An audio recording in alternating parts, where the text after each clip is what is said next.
everyone, and welcome to the New Earth Lawyer podcast. My name is Geraldine Johns-Putra. I'm your host. I'm a lawyer based in Melbourne, Australia. I am coming to you from Bunurong country, so I wish to pay my respects to the elders, past, present, and emerging. Today, I have with us Paul Knowlton. He is a lawyer. He's based in Georgia in the United States. He is of counsel with a law firm called Stanton Law LLC. He's an IP law specialist, in fact, a patent attorney as well. He previously co-founded and managed an IP firm. He became the director of another, and he later served as the CEO of a large human services agency. Prior to the law, he had other careers in the corporate world in construction and engineering. On top of that, Paul is the co-author of a book about Better Capitalism. That's a personal interest of mine, and we will probably get right into that during this interview. Paul, I want to mention, completed seminary at Mercer University, where he developed a holistic approach to his practice, and it also informed the work he did on his book. And he holds many other roles, including with the State Bar of Georgia in its wellness and lawyer assistance programs. And there are other things that I haven't even mentioned about Paul, but I wanted to get into the interview and welcome you, Paul. Delightful. Thank you, Geraldine. I'm pleased to be here. Now, well, let's start with the book. You know, we were talking about it before we started recording, and I said to you, I wanted to hear about your views on this. There's so much we could start with and get into. But yeah, I'd love to hear, what your particular perspective was on how we can improve capitalism, because I'm a corporate lawyer, you're an IP lawyer. We work with corporates, and I imagine that you've seen that there's some things that aren't quite working so well. There's a lot that's not working well. It doesn't mean that capitalism of and by itself doesn't work or really can't work better. And we feel it can. My co-author and I would bristle at the thought or accusation of being called anti-capitalist. We're not at all. We're fully capitalist. I have a very quick backstory about my own experience. My mom was born in Cuba and had to flee the country. We lost everything in her having to flee that country. We know what the other systems might look like. We are not socialists, but that pain also helps inform the fact that we think capitalism is the best system, despite all the others out there. But capitalism gets reinvented every few decades, about every 50 years, really. We do a remake of it. The last remake, at least from the United States perspective, was Milton Friedman in his assertion that the sole social responsibility of the corporations to maximize shareholder value. And that's just simply not true. It's an assertion. It's maybe even a hope, but one that certainly has played out here in the United States and around the world. Capitalism has played out in different ways. But where we have gone off our rails is that is and has been the single mantra for so long. That's the only thing we focus on. The only thing that we should focus on is maximizing profits. And certainly any entity needs profits, that's for sure, but that doesn't have to be the only thing we're about. So here in Australia, we've been grappling over the last few years with this very principle of who does the company serve. So our directors' duties include that directors must act in the best interests of the company. So we've had parliamentary committees give their view in the early 2000s on what that means, and the outcome of those reviews were that directors are entitled to look at other stakeholders' interests. So in Australia, we tend to believe, that's come down from parliamentary inquiries, that our law allows directors to move away from shareholder primacy into multiple stakeholder interests. That's all well and good as a legal principle, but companies do tend to struggle when the rubber hits the road, as I like to say, when they actually have to start making decisions. And I think the United States is experiencing very much the same, where there are companies stepping away from shareholder primacy. In fact, a wonderful book, as you're probably aware, by Lynn Stout, called The Myth of Shareholder Primacy, or the shareholder myth. And it's a bit of a false dichotomy that it has to be one or the other. We can satisfy many needs at once. The purpose of our book, or one of the purposes of the book, A Better Capitalism, is that we really want to get upstream of the thinking. We really want to get into the philosophy or the theology of the business owners and the business leaders, and help them understand that we are all in this work together. Though the CEO may be paid literally 1,000-fold more than the average employee, that CEO is not single-handedly generating all that wealth. There's a mutuality, and that's the phrase that we like to use when we're introducing in the book, and the concept that we want to like to see evolve in our partnership economics model is that we are partners in this. It's not a zero-sum game. I really truly need the associates in my office to help me generate or complete the work for our clients. Those associates really do need me to leverage my relationships and bring work into the firm. So it's this mutuality that we think really solves that dichotomy of stakeholder primacy or shareholder primacy. We can all be fulfilled. Yeah. Do you think that there's a systemic issue, however, because I work with social enterprises as well, where people get it, even the shareholders get it, the investors to an extent may get it.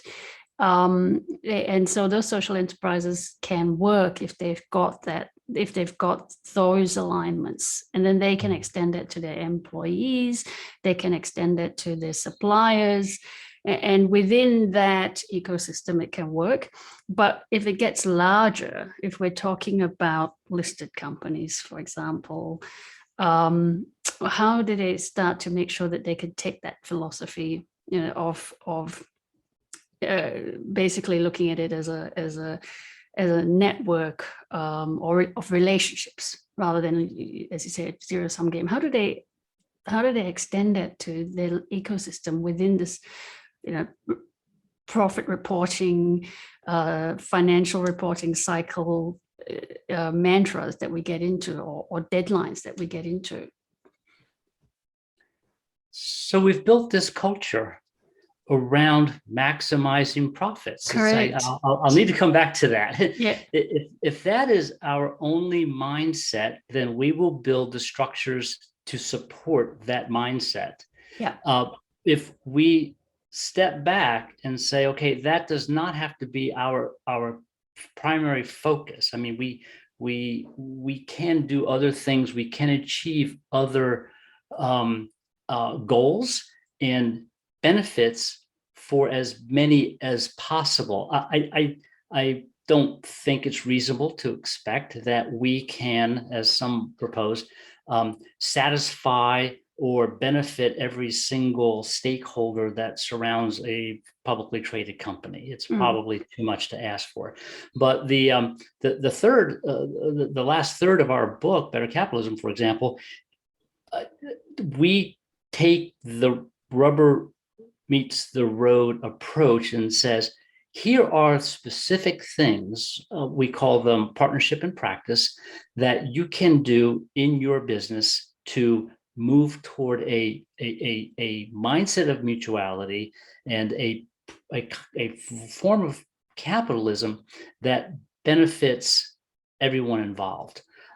So simply, for example, we have something that we offer as a enough ratio. we would propose that executive compensation be held to a ratio of highest compensated executive against the average full-time employee. We offer a factor of 40 times. So, we can scale this how we want. It's a very scalable, very easy, and all of our solutions tend to be simplistic, not simplistic to understand. And it doesn't mean they won't be hard to implement. They will be hard to implement because, well, some will be hard to implement because everyone's invested in a system that maximizes profit. That's just how we built our structures. But we can deconstruct those and reconstruct. I think all of us in our, particularly the professions, have experienced reconfiguring the plane while we're still trying to fly. The world will not fall apart. No aspect of the world will fall apart if the CEO of a publicly traded company is paid only 40 times the average salaried employee, as opposed to, in the case of the United States, at least, and we have many cases where it's 700, 800 times, 1,000 times more. And that's just because we're incentivizing the wrong things. We're incentivizing compensation against the stock price. We can reconfigure these. All of these things are constructs. And we don't have to stay with the construct that we've had the last 50 years under Milton Friedman in Chicago School, because we've had 50 years to see this really isn't working. The results are wage inequality, wealth inequality, abuse of the environment. It's all of these ills, which we really can tie back to, my co-author and I feel, a very significant factor, which is, if the only thing we're interested in is maximizing profit, we will burn everything in order to do that. That extractive mindset, which is something I wanted to come to, because you referenced it when you were talking just earlier about how you are in a relationship of mutuality or with your associates, with the lawyers who work for you. So we also bring this extractive mindset to law firms. And you and I had a correspondence about some of your thoughts on how we could do better in law firms when it comes to how we incentivize people. Yes, there are ways to incentivize that play out in the law firm. For example, in the United States, we have a metric called PPP, profits per partner. And profits per partner, I probably don't have time to go through the history of how that popped up, but that's only been the last 20 years or so, where this profits per partner is it was made public.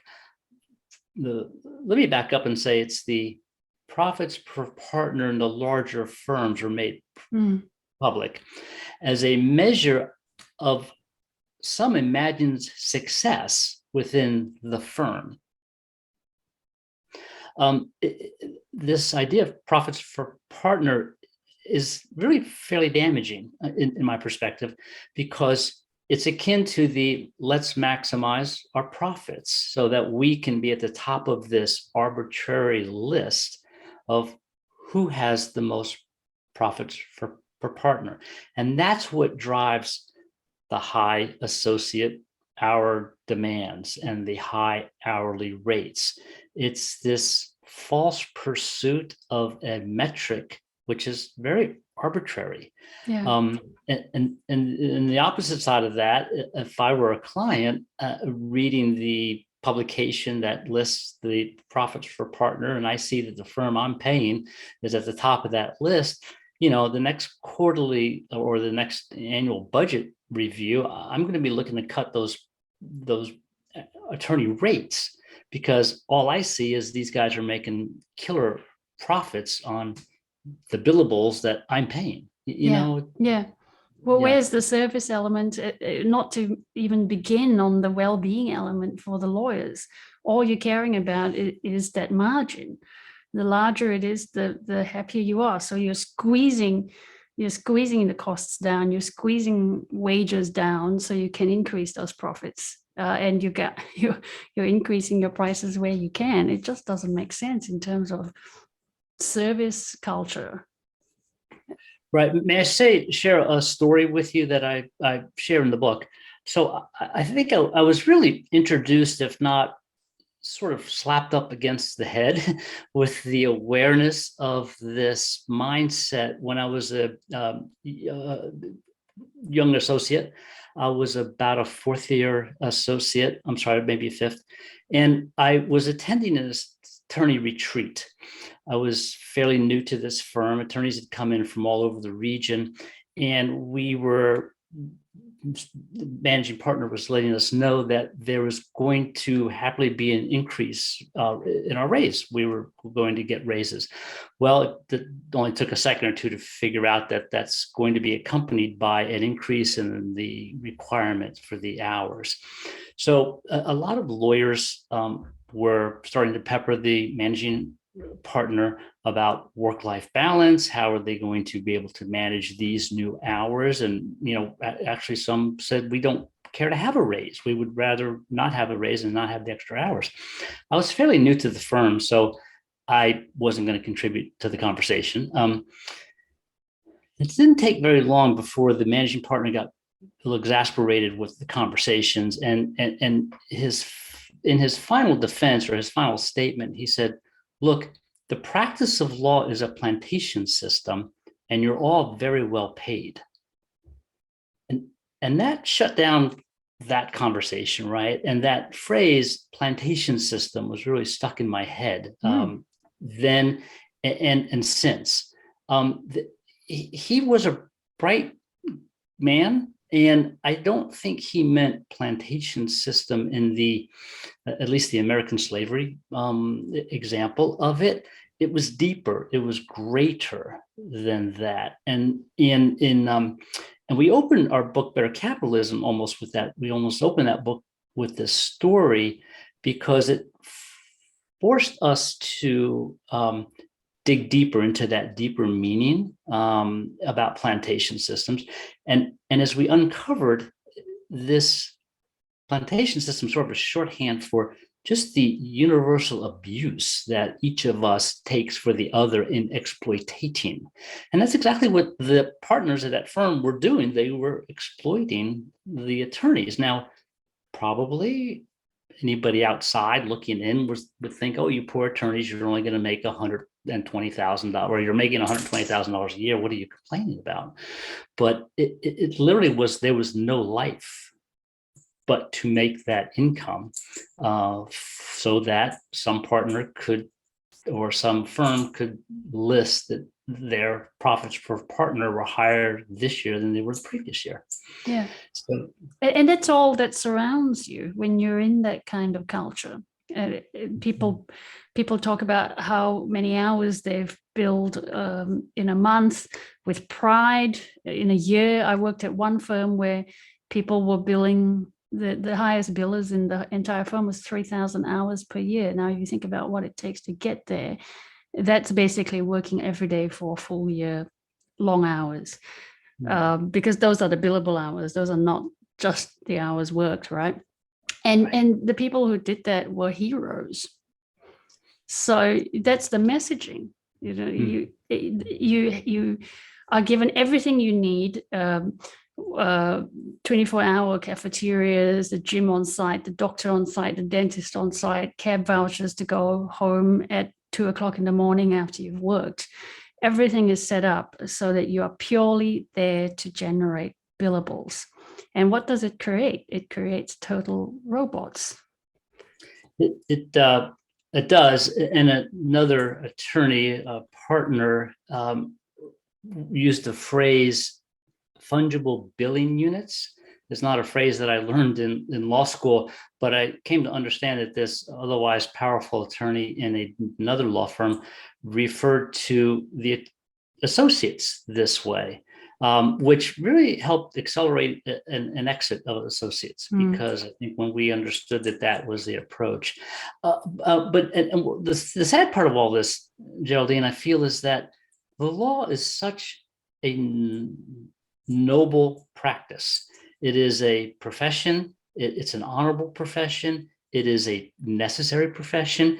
It will have its flaws like any other profession. So we need to be cleaning up our house. But there is a lot of criticism in the law that it probably doesn't deserve.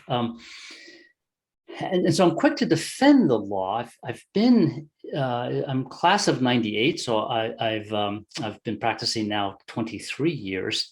By this time, at least in the States, in my experience, at least 80% of attorneys have left the practice, have been run out of the practice. We have pre-designated exit spots about years 4, 7, 12, and then we start tapering off after there. So we sort of chew through our people and spit them out, which is a terrible loss of investment in education, training, and then experience, because we simply will burn each other out, or our clients will burn us out, or the partners seeking to maximize profit will burn us out.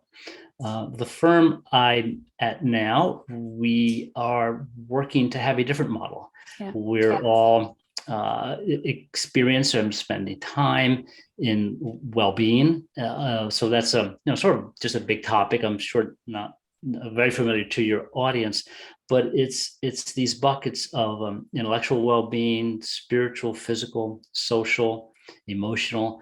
It's not that the day is all consumed with, I must be engaged in self-care, where there's a balance here, of course, but we want to be able to work, serve our clients well, be happy most days, most of the time. I think that's probably a reasonable goal.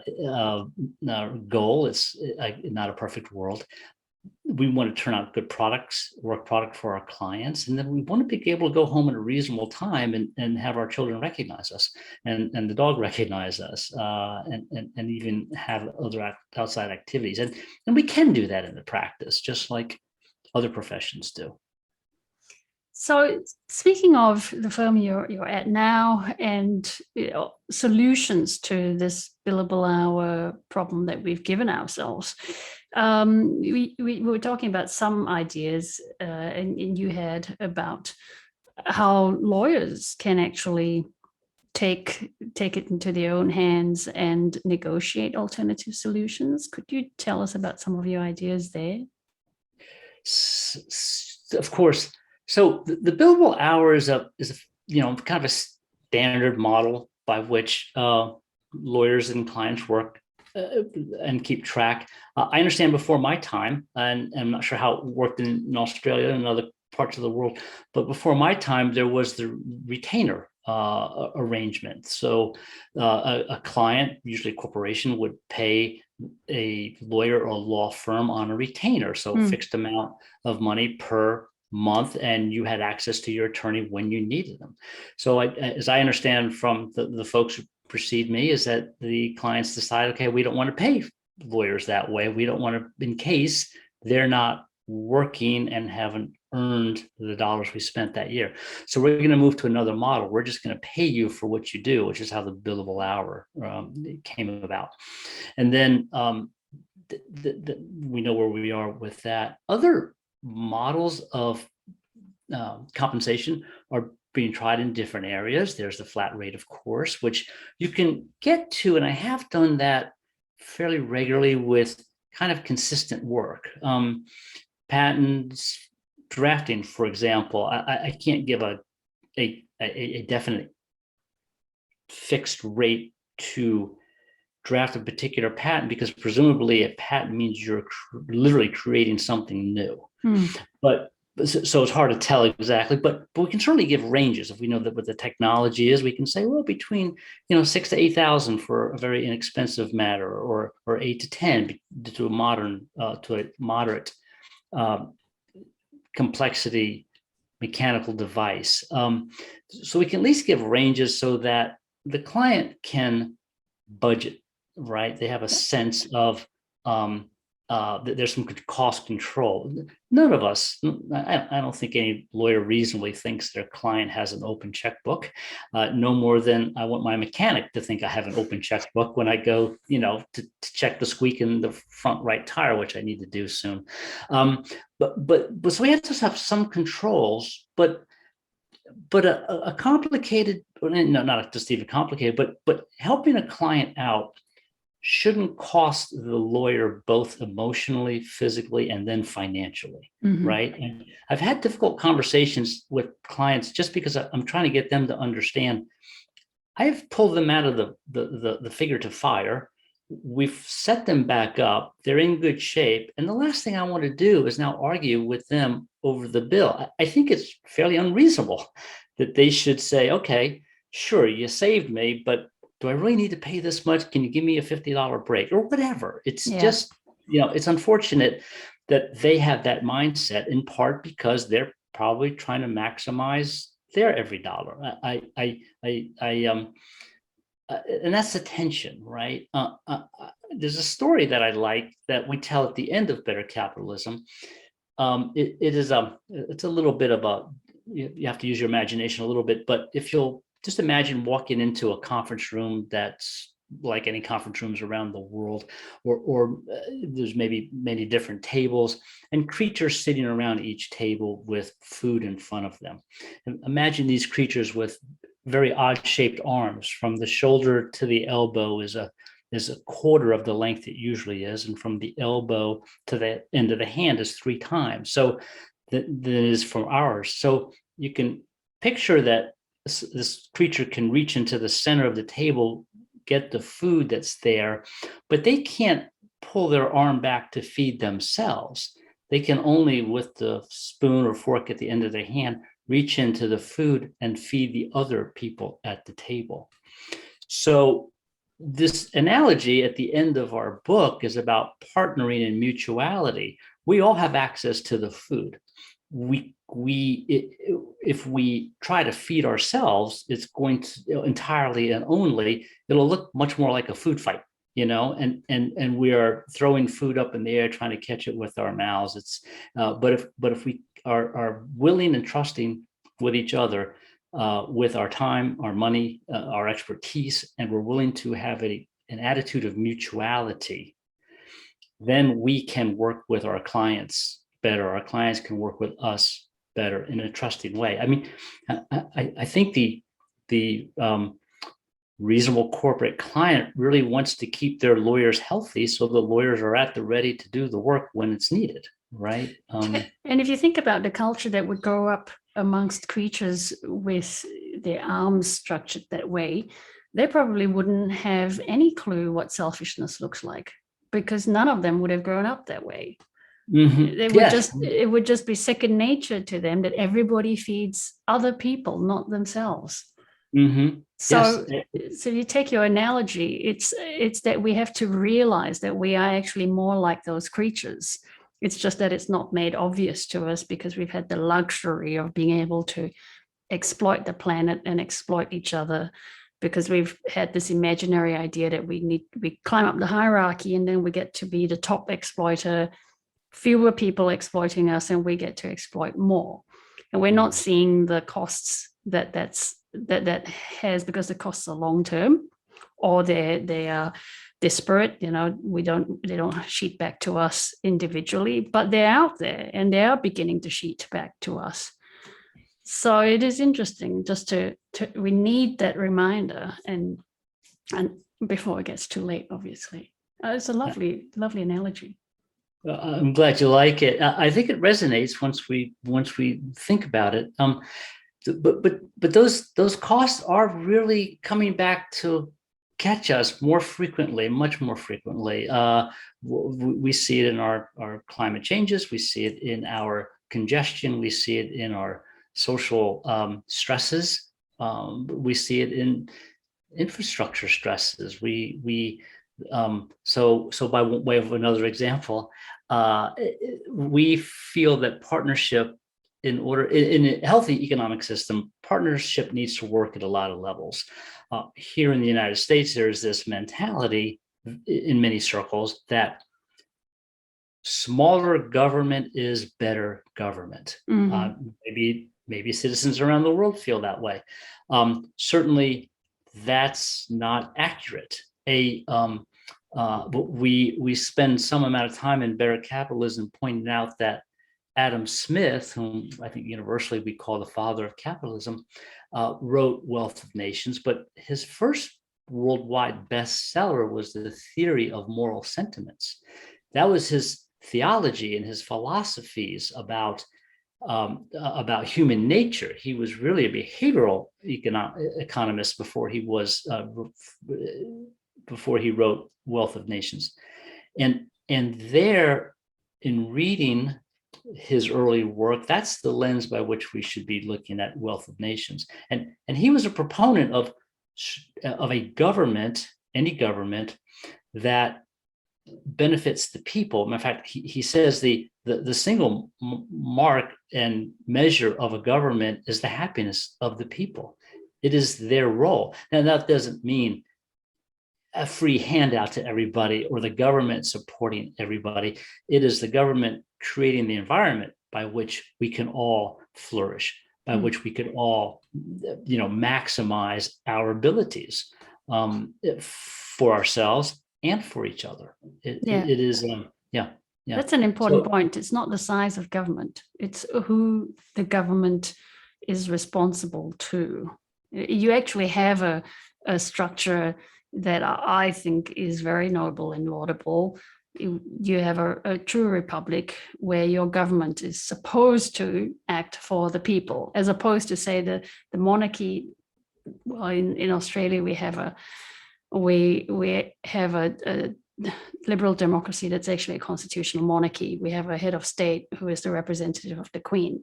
And ultimately, we answer to the Queen, which is one of the reasons why we have a significant Republican movement in Australia. But even our Republican movement in Australia doesn't necessarily recognize that we want to replace the crown, this amorphous concept of the crown symbolized by the Queen in England, with we want to give sovereignty to the people, is my belief, which is what your structure does.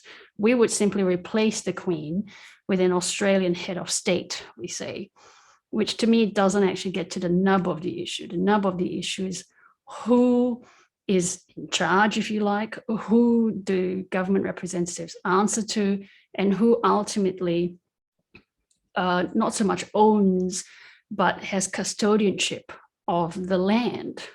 It should be the people. It should be, because as we point out several times too in Better Capitalism, we are they. They are us. The government, that we point the finger at the government, and it's we elected them. We put them there. If we have poor politicians in the office, it's our fault. It truly is. So again, we come back to this fundamental idea of mutuality. Yeah. This idea that we are truly all in this together. And we have got to learn how to operate and cooperate together. In our economic system is a place where we feel can and should find mutuality, because that is absolutely the one thing that connects all of us. We may differ in all other aspects, certainly immutable characteristics, race, gender, all these things may differ, and we may decide to distinguish each other by that. Unfortunately, we'll work our ways through that. But certainly economically, we are all tied together, and we can grow the pie, in every, or seek to grow the pie in every exchange. We have our and the law firm, I think, is a way to see that. We don't have to just maximize the profits for a partner at the expense of the clerks and the associates.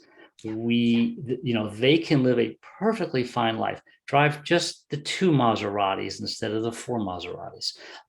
At least, let them have at least the one, fine, enjoy it. But that doesn't mean that everybody else has to suffer. And that's the balance, right? That's the balance. We should all have our measure of joy, out of whatever our profession is. Because lawyers are not the only ones who are doing this. I think lawyers used to be among the high stress professions, but these days I propose that they're all high stress. They really are. Because of that mindset of trying to squeeze more and more out of people, cost cutting, there just comes a point where you can't.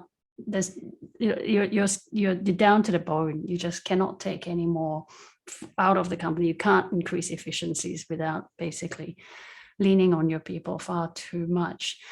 I was interested in how you're finding the take up of your ideas. Has there been a change through the years? Have you found that people are more welcoming towards the philosophies that you expressed in Better Capitalism? We're pleased to see that there is movement in the last number of years in a lot of different ways, right? So Better Capitalism, we were fortunate to be able to focus for about 18 months because when we sat down to write, it was just right before the pandemic. And so we were forced to stay cloistered away, and we focused on writing. So the book itself took us about 18 months. It 2 or 3 months in production, and we published in May 2021.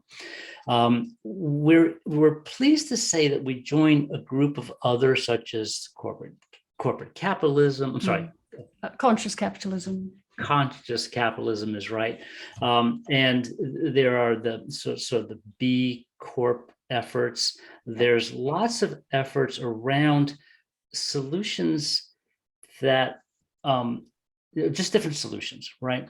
We think those solutions are still a little too closely tied to maximizing profit as the single social effort of a corporation. But we are stepping back and up, actually, trying to step upstream to get people to rethink ethics and their theology and their philosophies. Maybe we make the analogy of a river flooding. So we have a river, and the river floods, and it causes damage. So there's suffering. There the people get washed away, or injured. There's people who homes are washed away. There's going to be different kinds of people who respond. There's going to be sort of the immediate responders. They're going to go and bandage people and get them out and want to help and heal. There's going to be other kinds of people, like nonprofits, who want to build hospitals or teach how not to build homes so close to rivers, right? And then at some point, there needs to be a dam builder. There needs to be somebody upstream far enough who's building the dam, who says, okay, here's how we got to regulate this damage that comes down. Right. And so we hope to be the dam builder up there. We want to say, look, we need water to flow. We need water to come at a regular and good rate. So that's where we feel our work is really upstream here. Now, the flip side of that is, as a lawyer, you know, we like to see all sides of the argument, right? And it could be that there's a dam upstream there that's holding back all the resources, and that dam may need to be blown up. So my undergraduate training as a civil engineer has me look at that dam in both ways, or that river problem in both ways. We need to control the flooding so that people don't get washed away and harmed regularly by unfettered or wrongly fettered thinking, or for those again who are holding back, which many are, and not because I think it's a zero-sum game, that they must hold on to their wealth and not put it in circulation. I mean, for a corporation to hold on to $1 billion in cash reserves just sitting there, that's $1 billion of resources taken out of circulation out of benefit. It's like holding storehouses of food and just letting it rot, right? It doesn't benefit us. There's so much to talk about. I know. I have to agree with what you're saying, though, when you talk about going upstream, because this has occurred to me time and time again. I had a spiritual journey, beginning in the late 2000s, 2008, 2009. where I began to realize that there was something more to everything. And that actually, it started there, but then informed my work so that I changed my corporate work into governance, working with B Corps and social enterprises and not-for-profits. If I hadn't started from realizing that it's all about us, the entirety, it's not about me, I wouldn't have made that change. Some people start from realizing that there's a problem. And I think what you're suggesting is that guiding them back to the originating philosophy, which is what actually led to the problem, that we forgot about the oneness of all of us together in this. So if you guide people back to that source, that root, then you're changing mindset, not actions, which will lead to the change in actions. That's the thinking, and that's the intent, and that's the work that we'll be doing. I spent, so at about 16 or 17 years into the practice is when I paused, dialed back, went to help a friend with his law firm as the director, and I started seminary. So here in the United States, a Master in Divinity is 3 years, 90 credit hours, just like law school. And I chose that route. And in this in the program, we have a pastoral care and counseling concentration. I did not envision my going into seminary and coming out as a pastor of a church. I envisioned going in and seeking to learn what makes us tick. And I didn't grow up in the church. I came later to understand the spiritual journey, which has taken me in and out of a lot of churches, and dojos and yogi seminars and lots of other places, because we can't just learn from one aspect, right? The spiritual journey opens the eyes to the individual role, my neighbor's role, my community's role, my nation's role. And these are all just undeniably connected. And truly, in the butterfly effect theory, what I do here could easily impact you literally halfway around the world. And so I want that impact to be positive. I want that impact to benefit you, even if, I'm grateful that we've met. But even should we never have met, I would want any impact I have to benefit you, even if I don't know you, or your other listeners, right? Yeah, and that really is part of what this whole podcast is about. It's just trying to make a change without actually having any expectations of what that change might be, but just releasing that hope, because that is actually how it starts. Paul, It's been a wonderful conversation. You're right. There's a lot we could have spoken about. There's still more. I'm going to order your book, and I recommend that anyone listening to this order it. I'm certainly very interested now, having heard you spoke about it. Thank you. I'm delighted. There's an opportunity to talk more about it. I will. The Better Capitalism is out May 2021. The subtitle is quite a mouthful, but it may help your readers get a sense of it. Its subtitle is Jesus, Adam Smith, Ayn Rand, and Martin Luther King Jr. on moving from plantation to partnership economics. So there's a lot there just in the subtitle. We're even though we cover a lot of territory. So I hope you enjoy it. Thank you so much.